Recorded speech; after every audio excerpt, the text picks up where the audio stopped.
আজকের এই ক্লিয়ার ক্ল্যাশে আছে একজন ব্রাজিল সাপোর্টার এবং একজন আর্জেন্টিনা সাপোর্টার। দেখা যাক কে আগে 3টা গোল করতে পারে। রুল একদম সিম্পল, যে আগে 3 গোল করতে পারবে সে জিতবে, নিজেদের মধ্যে মারামারি করা যাবে না। ঠিক আছে? ঠিক আছে?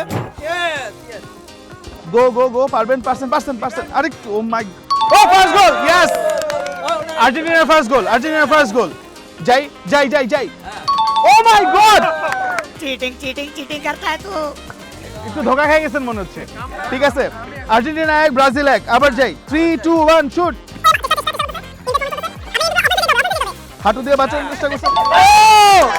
অন গোল, আর্জেন্টিনার অন গোল। ব্রাজিল 2 আর্জেন্টিনা 1, আবার শুরু করি। 3 2 1।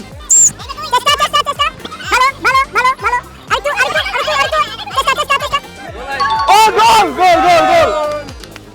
আচ্ছা 2-2 চলতেছে, ইকুয়াল। আপনাদের মধ্যে যে আগে গোল দিবে সে কিন্তু জিতে গেছে, খেলা শেষ। যাই, 3 2 1। কে জিতে? Brazil Argentina? ব্রাজিল। একটুর জন্য ব্রাজিল মনে হয় পারলো না। খেলা শেষ। আজকের এই ম্যাচের উইনার হচ্ছে আর্জেন্টিনা সাপোর্টার জামাল ভাই। তো জামাল ভাইয়ের জন্য একবার একটা গিফট, সবাই একবার জোরে হাততালি। কিন্তু আমরা চাই না কেউ আজকে খালি হাতে ফিরুক, তাই ভাইয়ার জন্য একটা ছোট গিফট।